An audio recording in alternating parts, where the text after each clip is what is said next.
Você está preocupado? Você quer saber o que será do futuro de todos nós? Isso te deixa angustiado e com ansiedade?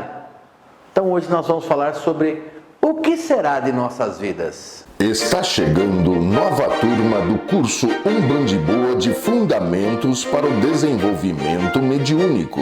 E aí, o seu terreiro fechou? Você estava em desenvolvimento e teve que paralisar os seus trabalhos? Será que não é hora, nesse momento de recolhimento, de você dar mais atenção em adquirir conhecimento verdadeiro de Umbanda? Então eu te convido para a quinta turma do curso Umbanda e Boa de Fundamentos para o Desenvolvimento Mediúnico. Um curso que vai te ajudar muito a levar conhecimento e fazer você compreender todos os processos de incorporação e o que você precisa para ter um desenvolvimento melhor, mais agradável, com muito mais fé e conexão com a espiritualidade. E se você é sacerdote e quer passar informação para os seus filhos também, é uma excelente oportunidade. Eu peço a todos vocês, me dê a honra de ser o seu professor. As matrículas estão abertas. Fundamentos para o Desenvolvimento Mediúnico. Venha que ainda dá tempo, são as últimas vagas. Inscreva-se já. Um salve com muita alegria, família Umbanda e Boa. Prazer de estar com você aqui, que é toda a minha alegria, a minha fé e a minha positividade possa chegar a cada um de vocês através desse vídeo. E você já conhece o esquema, você que é da família Umbanda e Boa já sabe como ajudar a fortalecer o nosso canal, o nosso trabalho.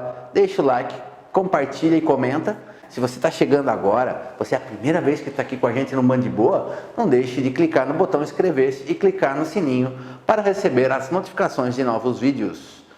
Bom pessoal, o desespero está instaurado, estamos em histeria coletiva e com razão, quero deixar claro isso, existe uma razão para isso. Todos estamos com muito medo e muito apreensivos, não só com o que vai acontecer agora, mas o que vai acontecer depois que tudo isso passar. E aí eu falo para você, é preocupante? É. Esse vírus, ele traz muito problema, ele é mortal? É. E mais do que nunca, tínhamos a ideia de que ele só atacasse pessoas que tivessem uma imunidade baixa, como pessoas mais idosas, ou pessoas que tivessem uma doença de base, uma doença que já abalasse essa imunidade. E hoje estamos percebendo que o vírus não está escolhendo mais nada, que inclusive existem pessoas que têm saúde, aparentemente eram saudáveis, e que acabaram adoecendo com 26, com 30, 35 anos e infelizmente acabaram falecendo em decorrência desse vírus. E hoje nós temos o medo do vírus, medo de contágio da doença, a gente tem medo pelos nossos entes queridos, pai, mãe, avô, tio, tia, avó. É normal que você tenha esse medo pela vida deles, pela condição de saúde deles. Muita gente está com um problema muito sério, principalmente no Brasil, com relação a como é que eu vou viver. Pessoal que trabalha na economia informal, pessoa que trabalha em pequenas empresas, e essas pequenas e médias empresas não têm condição de sustentar o funcionário sem trabalho, sem produção, e todo mundo está entrando numa piração, numa loucura do que vai acontecer, o que vai ser.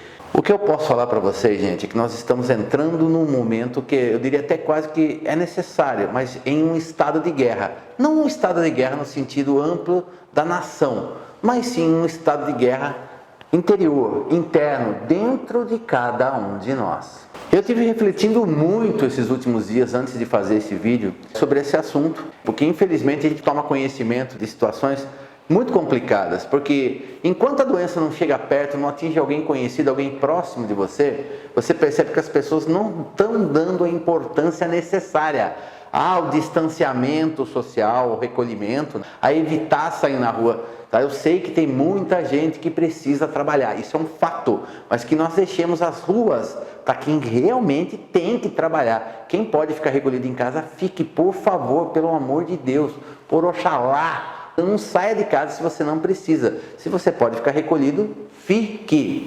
E qual que é a grande situação de tudo isso? Nós tomamos conhecimento, como eu já falei agora no começo do vídeo, de pessoas entre 25 e 35 anos que estão morrendo em decorrência do vírus sem ter um quadro de doença de base. Esse é um. 2, quando você sabe que a mãe do amigo, o avô da amiga, você conhece, pessoas que você conheceu, acabaram desencarnando. O que pouca gente sabe é como as coisas estão acontecendo. Por exemplo, em São Paulo, capital, eu tenho informação de 3 pessoas diferentes. Uma, que a pessoa da família faleceu em decorrência de câncer, e as outras que morreram em decorrência de coronavírus.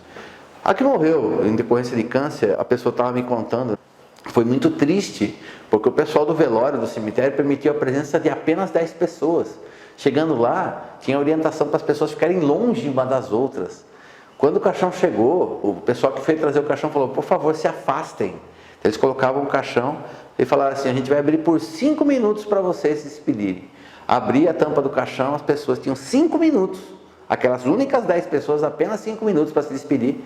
Daí eles chegavam e falavam, se afastem novamente. Eles fechavam o caixão, falavam assim, não nos acompanhem, acompanhem apenas a distância. Aí eles iam, as pessoas tinham que ficar de longe vendo enterrar. E o caso de coronavírus é pior, pessoal, porque as pessoas já saem em caixão lacrado e não tem direito a funeral, nem com o caixão lacrado presente. É uma coisa de você se despede assim, através da mente e do coração, através do seu espírito você se despede.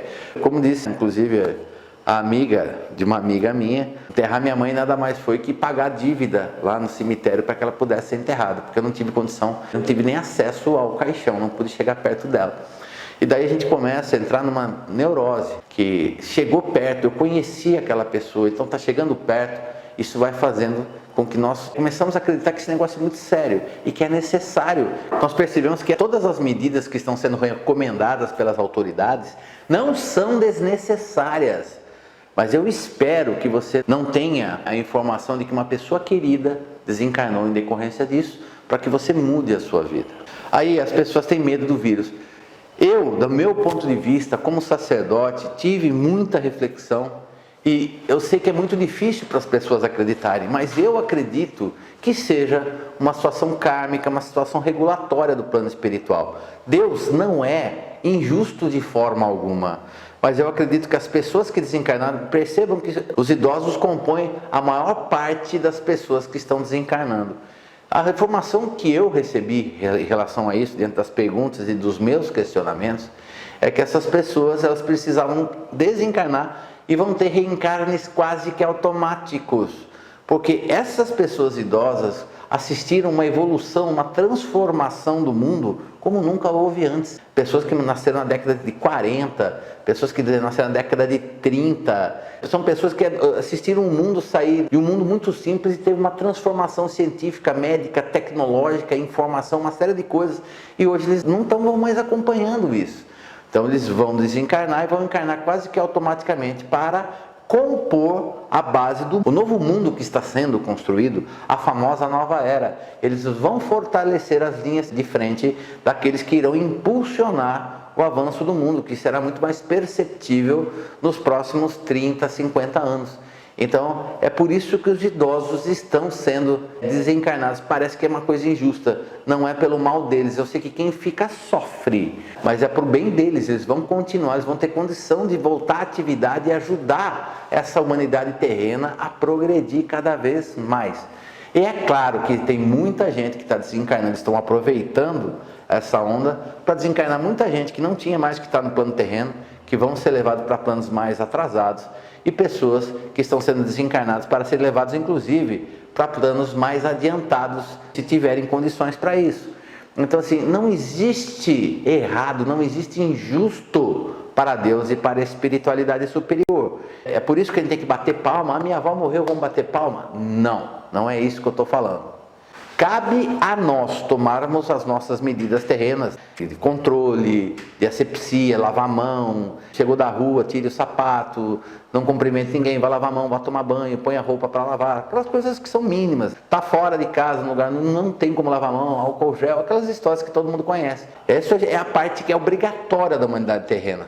Mas, se você for contagiado de alguma forma, você tem uma situação para aprender, e se desencarnar, você tem um outro processo para desenvolver. Eu quero deixar claro que, da mesma forma que nós observamos a morte de pessoas jovens, existe uma situação que eu sei que é rara, mas que vale a pena ser citada. O senhor de 109 anos na China, que ele adquiriu o coronavírus e se curou. Então, a história do homem já é muito interessante. Ele nasceu em plena gripe espanhola, e agora aos 109 anos enfrenta a onda de coronavírus e contraiu o vírus e se curou. Isso quer dizer também que depende de como você encara a situação toda, vai mostrar como o seu organismo, como a sua imunidade irá reagir. Eu bato muito a palma para o pessoal da saúde, que está o tempo todo em ambientes extremamente complicados, onde eles podem adquirir o vírus o tempo todo, mas continuam a trabalhar. Mas também existem médicos que estão com medo, que estão fugindo, não só médicos, mas enfermeiros, funcionários de hospitais e etc., que estão desesperados, estão deixando o medo e o pânico tomar conta deles. E aí eles deixam de cumprir a função terrena deles, que faz parte da missão terrena, e pelo medo e o desespero e o pânico, abrem portas não somente para o vírus, mas para a espiritualidade negativa. Então entenda que cada um vai passar por essa situação de alguma maneira. Você vai sofrer consequências direta ou indiretamente. Você está passando por problema financeiro, você perdeu o emprego ou perdeu a sua condição de ganhar dinheiro de alguma forma. Às vezes você era camelô, flanelinha, trabalhava em funções que não eram registradas, você não está tendo condição de ganhar o seu dinheiro, de defender o sustento da sua família. Meu filho, tenha certeza, nós estamos no Brasil de alguma forma, você vai dar um jeito de sair disso. Eu peço para que a espiritualidade ilumine a sua mente e abra seus caminhos para trazer as pessoas certas, para que você possa suportar, superar essa dificuldade. Mas nada acontecerá se não for através da fé. Presta atenção nessa frase, que eu acho que ela é muito importante. Você não superará nenhuma dificuldade se não for através da fé. Você não ficará em pé se não for através da fé. Então tenha fé, confie, acredite e vá buscar. Vá buscar ajuda, vá buscar um auxílio, vá buscar orientação, vá buscar uma nova forma de conseguir, ao mínimo que seja, o sustento, a comida para a sua família. E se você sair em busca disso, a espiritualidade vai ter condições de colocar as pessoas certas nos caminhos da sua busca.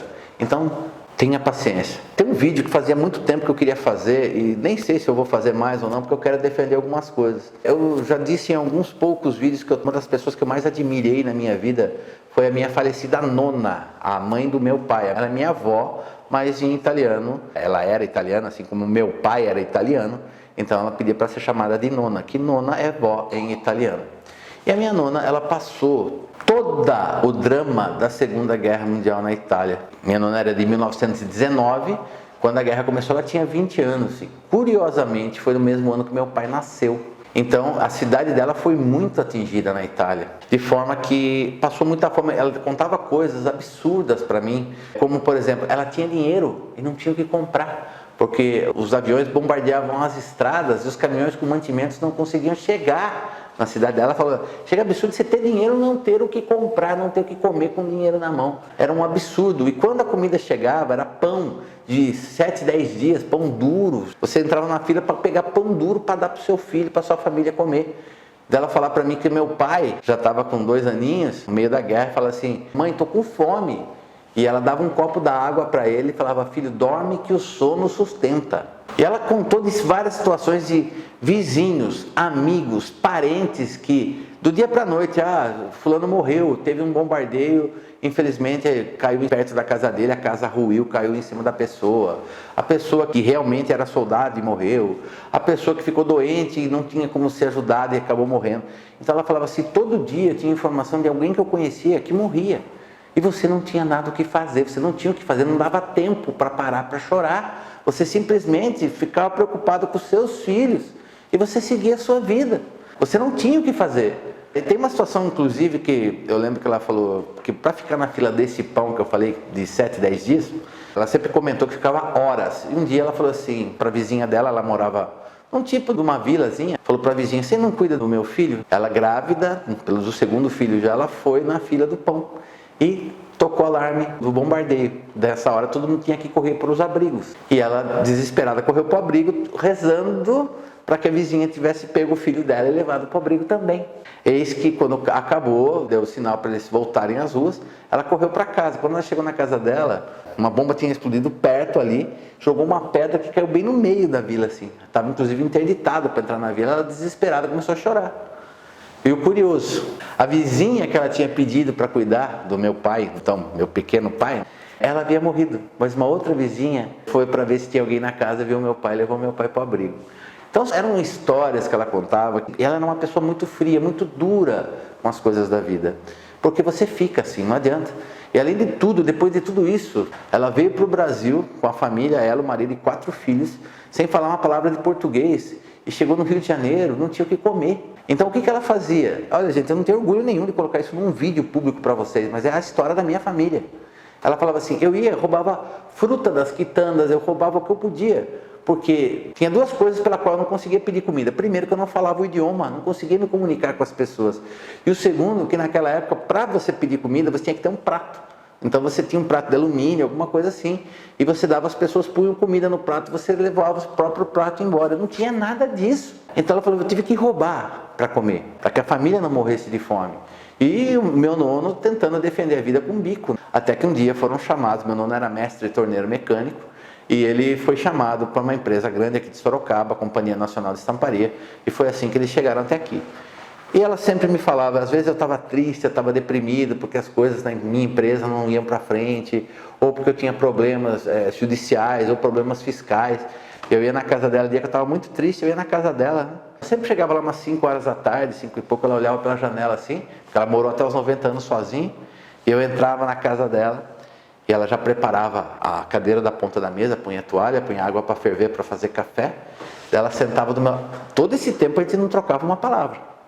Eu sentava na cadeira, ela sentava na cadeira do lado, ela batia na minha perna e falava, fala.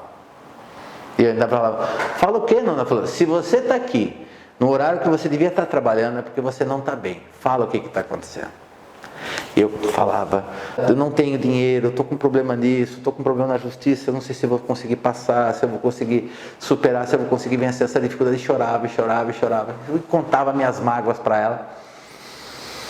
Ela respirava, fazia assim, ela falava assim, então a fase boa passou. E eu falava assim, passou, nona. Ela falava, não se preocupa, a boa passou, a ruim vai passar também. Eu já passei tanta coisa nessa vida, meu filho, eu te garanto que tudo vai passar. E assim eu falo para vocês nesse momento, através dos ensinamentos da minha nona. Não importa, a gente é forte, a gente pode passar por dificuldades, por humilhações, claro, a gente pode passar por uma situação de muita carência, não só material e financeira, de comida, mas de saúde. A gente pode passar por uma condição de não ter às vezes com quem contar, mas eu tenho certeza, o brasileiro, apesar de ter uma amiga minha que não concorda com isso, eu já conto por quê. O brasileiro é um povo solidário. E você vai conseguir uma forma de subsistir, de se sustentar, de superar essas dificuldades. Porque o brasileiro, ele sabe dar para quem precisa. Uma amiga minha, que ela é farmacêutica, e ela fala coisas horríveis, mostrando uma coisa muito triste da nossa realidade, e isso também vai mostrar muito do que será de nós depois de tudo isso. Ela conta que ela trabalha numa farmácia, que teve gente que comprou 40 litros de álcool gel, uma única pessoa. E essa pessoa não vai consumir esses 40 litros de álcool gel por mais que dure 3 meses tudo isso. Ela não vai consumir isso daí, mas ela tirou de quem precisava. Ela tirou de pessoas que às vezes são pessoas que têm que trabalhar, precisam disso muito mais que ela, que vai ficar dentro de casa. Pessoas que estão na rua precisam e não tem como comprar. Nem que elas paguem preço de ouro, não tem. Ou não tem álcool gel no mercado, porque poucas pessoas tiraram esse álcool do mercado, comprando de forma totalmente sem regra e sem noção. E da mesma forma tem a história da hidroxicloroquina, que foi anunciada nos Estados Unidos, que para o tratamento do coronavírus ela teria uma certa eficiência, até grande eficiência, foi citado. O que aconteceu? Quem tinha dinheiro, todo mundo foi nas farmácias e comprou todos os estoques de hidroxicloroquina que existia, a ponto do Ministério da Saúde baixar portaria de que toda hidroxicloroquina fabricada no Brasil só pode ir para o hospital, não pode chegar em farmácia. Hospital, ambulatório, centros de saúde. Ela não pode ser distribuída, não pode ser colocada em farmácias para venda, porque o povo perdeu a noção. Ela fala, o povo brasileiro não tem caridade, o povo brasileiro não tem respeito ao próximo, ao ser humano. E eu sei que as pessoas, nesse momento de possível morte, cada um vai se defender com aquilo que tem. E aí o instinto animal fala mais forte e a gente quer sobreviver acima de tudo, não importa as pessoas que estão do nosso lado. Mas eu tenho certeza que isso foi um primeiro momento. Eu confio na humanidade. Se eu não confiasse na humanidade, se eu não tivesse esperança de que a humanidade se tornará uma coisa maravilhosa, de muita luz, e que o bem é maior que o mal, eu não seria nem sacerdote. Meu trabalho seria ineficaz, meu trabalho seria insuficiente.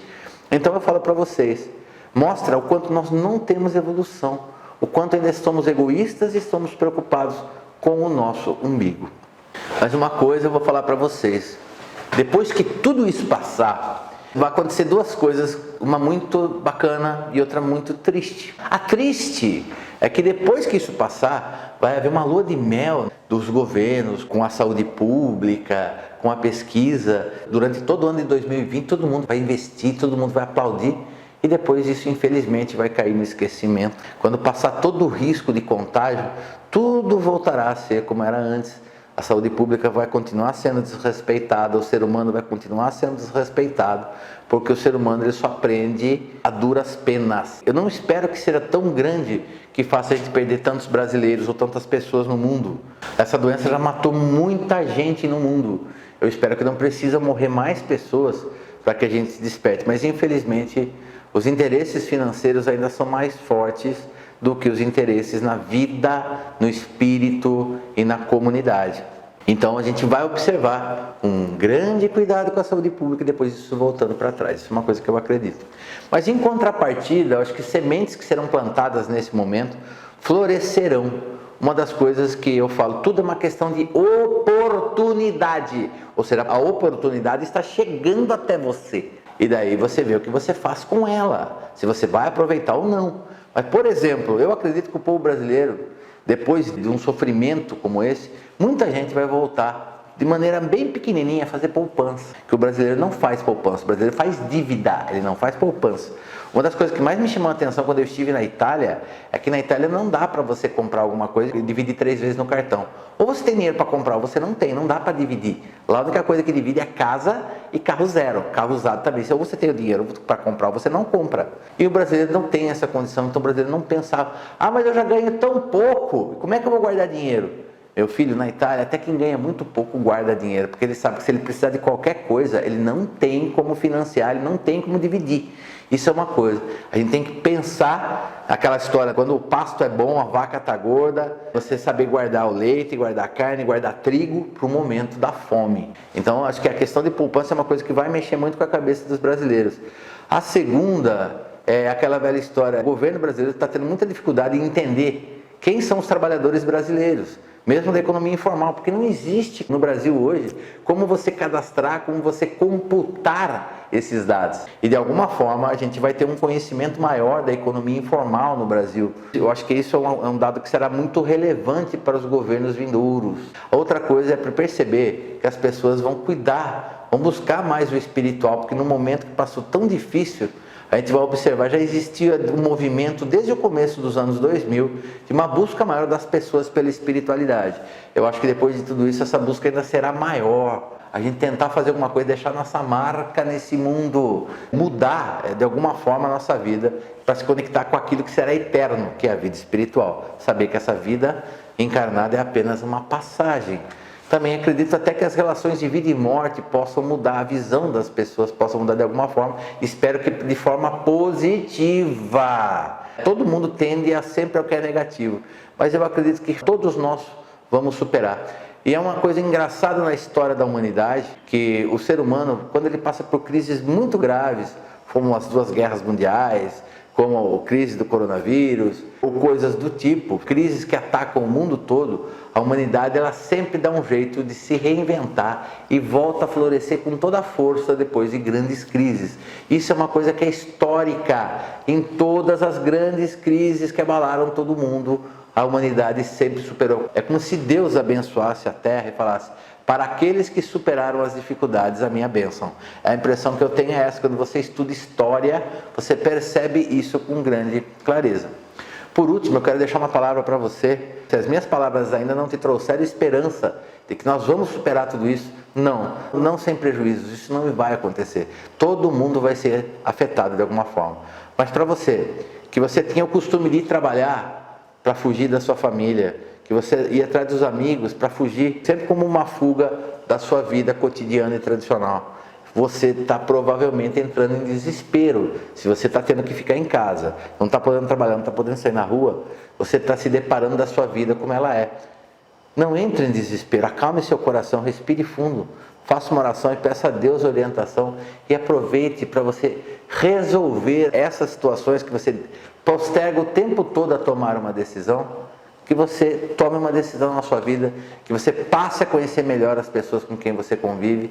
Se você, de repente, você descobre coisas que você não sabia, e também se você percebe que a convivência é tóxica, que depois que tudo isso passar, que você também tome uma providência até de se distanciar das pessoas de alguma forma.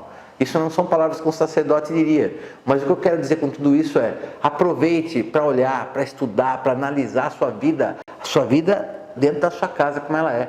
Se você está conseguindo ser feliz nesses momentos de recolhimento, porque eu falo para você, eu estou conseguindo, viu? Graças ao Oxalá, eu estou conseguindo ser feliz no momento de recolhimento. Mas se você não está conseguindo, pare de fugir e encare os seus medos e os seus problemas frente a frente. É uma oportunidade de ouro que você tem para sair extremamente fortalecido de todo esse processo. E esse era o vídeo de hoje. Por favor, não deixe de dar like, não deixe de comentar aqui no YouTube, não deixe de compartilhar com todo mundo que está nervoso, está preocupado, está desesperado. Saiba que a espiritualidade vai atuar para aqueles que têm fé, aqueles que acreditam, aqueles que pedem, aqueles que oram. A espiritualidade vai ajudar, vai levar sua luz a todas as pessoas.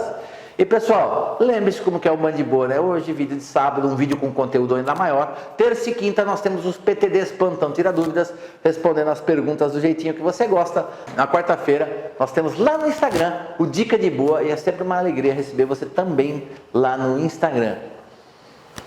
Você sabe o que eu quero? Mais do que nunca nessa época, eu quero que você fique de boa. Meu Pai Oxalá, mais do que nunca hoje, eu peço a você que derramai a sua bênção e seu axé sobre cada filho e cada filha que assiste esse vídeo nesse momento. Pai, que a sua luz, a sua bênção, seu axé seja um bálsamo que penetra pelo topo da cabeça de cada filho e cada filha e chega até o seu coração. Dissolve a tristeza, o medo, a preocupação, a angústia, a ansiedade. Torna a pessoa forte espiritualmente, faz com que ela se torne positiva novamente. Faz, meu Pai, com que ela tenha a fé necessária para superar cada coisa ruim que possa estar chegando na vida dela. Pai, então eu peço a fortalecer todos os filhos ao máximo. Fortalecer o corpo, o espírito, a mente e o coração. Dá entendimento suficiente para as pessoas aproveitarem as oportunidades que todo o processo dessa crise mundial com relação ao coronavírus, que ele possa aproveitar as oportunidades para melhorar o seu espírito, a sua vida, tanto a material quanto a espiritual, que ele possa ser um ser humano melhor depois que tudo isso passar. E Pai, para todos aqueles que têm condição material e financeira, Pai, fazer com que todos eles sejam tocados para ajudarem as pessoas que estão mais vulneráveis financeiramente, para que de alguma forma nós possamos ajudar a todos que têm uma dificuldade maior a superar esse momento de tristeza, esse momento de angústia, para que nós possamos todos nos abraçar como irmãos, pela vossa força, pela vossa bênção e pela vossa luz, meu Pai. Que Oxalá, Obaluaê, Ibeji, todos os orixás, guias e protetores abençoem a todos vocês. E até a próxima.